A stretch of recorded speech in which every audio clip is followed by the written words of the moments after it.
Good morning! Today I'll be talking about what you need to know before visiting Japan in 2023. I'll also be sharing with you what's new in Tokyo and also what to do in each season. Entry requirements. The entry requirements into Japan as of today are either to get triple vaxxed or a negative test within 72 hours. Please remember rules like this change all the time, so it's a good idea to check the official website, which I've linked below. Yes, you still need to use Visit Japan Web. On the official website, they say you don't need to upload your passport anymore, which means that particular QR code won't be displayed. You still need the other two QR codes. For those that don't know, before this update, you needed to obtain 3 QR codes before entering Japan. Now the update says you only need 2. You still need to fill in your details and upload your vaccination certificate or a negative test. So yes, you still need to use Visit Japan Web. JR Rail Pass. If you're doing a lot of long-distance traveling across Japan like Tokyo to Osaka, then getting a JR Pass is a good idea. You can buy these directly from their website now, and the good thing is you can now reserve your seats too. It is a little bit more expensive getting it online, but it would save you so much time lining up at the station.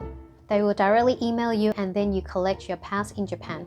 Make sure when you're using it on the auto gates, you put the JR Pass in the ticket slot and not the seat reservation ticket.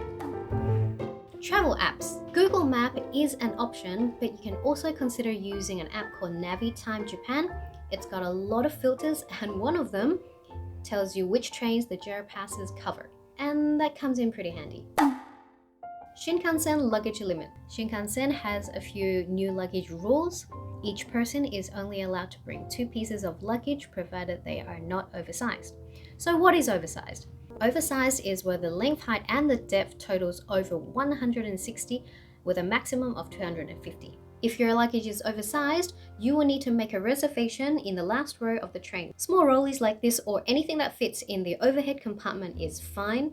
Larger ones like this still fall within the 160 limit. You do not need to make a reservation. However, for this one over here, it is oversized and you will need to make a reservation. You can do this online. The luggage space, although limited, does not require extra charge. But if you skip this step, then you'll be charged a 1,000 yen carry-on fee. If it's your first time in Japan, please bring along a bag for your trash. There aren't bins outside, you have to take a rubbish bag with you to the hotel. Japan is still a very cash-based society. A lot of places do accept cards and digital payment, but there are still plenty that do not. For example, places like small restaurants and food stalls. We're done with the serious stuff, let's talk about the fun things now. I want to share with you some of my new favorite places in Tokyo. There will be some separate videos on this, so please check out the links below. I will keep updating them as I upload them. Gakkyo in Aqua City, Odaiba. This is an amazing exhibit inspired by Japanese traditions. There are a total of 5 areas and each of them represent a different aspect of Japanese culture. This place is in Odaiba, which is where you have the Unicorn Gundam. And while you're here, check out Small World Tokyo nearby. It is a miniature theme park and it's really famous for the Eva area. Shibuya Sky. This is a wonderful place with amazing views, which is why there's going to be a crowd. Get your ticket online. It is cheaper than getting it on the day, which could be full anyways.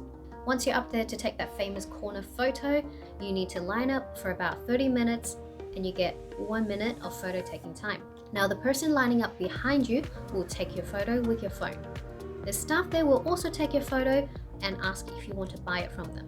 Bear in mind, things like this do change, so your experience might be different to mine.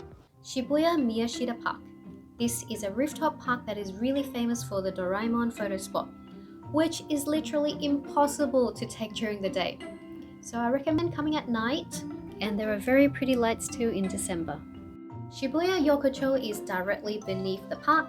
It's a place where you can eat all the cuisines of Japan from Hokkaido all the way down to Okinawa, if you can find a seat. Shibuya Parko has all the excitement. It's got the Nintendo store, Pokemon store, jump shop, and a lot of other things. You will need to spend a whole day just to cover the entire building. And to be honest, I kind of got lost in there. A short walk uphill from Shibuya Parko is the Shibuya Blue Cave. This winter illumination event is finally back and it gives off a very different vibe to the usual Roppongi Christmas lights. Be sure to include this in your December trip. In Ikebukuro, the largest anime store in the world will open on the 16th of March. It is called Animate and it will feature plenty of interactive experiences alongside anime and manga related merchandise. It will also open with an exhibition of My Dress Up Darling on the 8th floor. I really love that show. Any fans here? In the same area, we have the Gachapon department store, which has over 3,000 gachas, and it's definitely worthwhile coming here. If you want less of a crowd, you can visit the one in Fukuoka. The Micropic Cafe. This is where Japan's first Micropic Cafe started, and since then there are now branches all over Japan. At this cafe, extremely cute little piggies snuggle against you and make you feel really, really happy.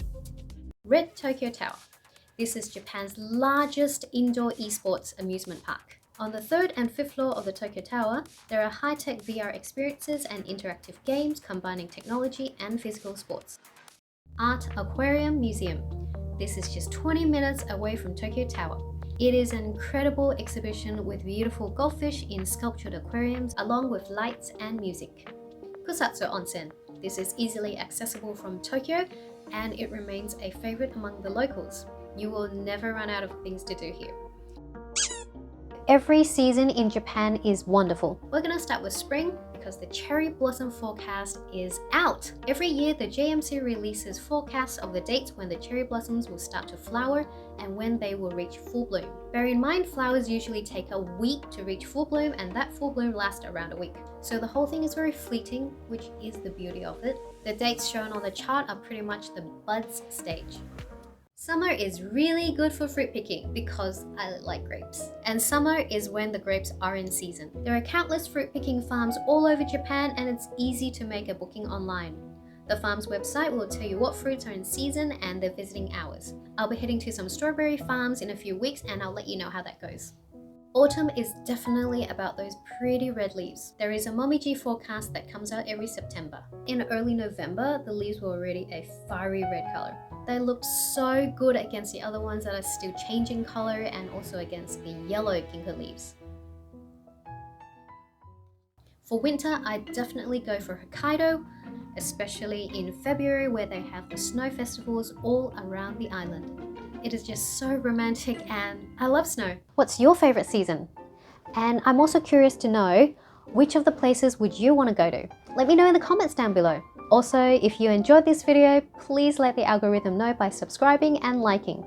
I really enjoy sharing Japan content with you guys, so I'm really looking forward to seeing you guys again in the next video. Bye!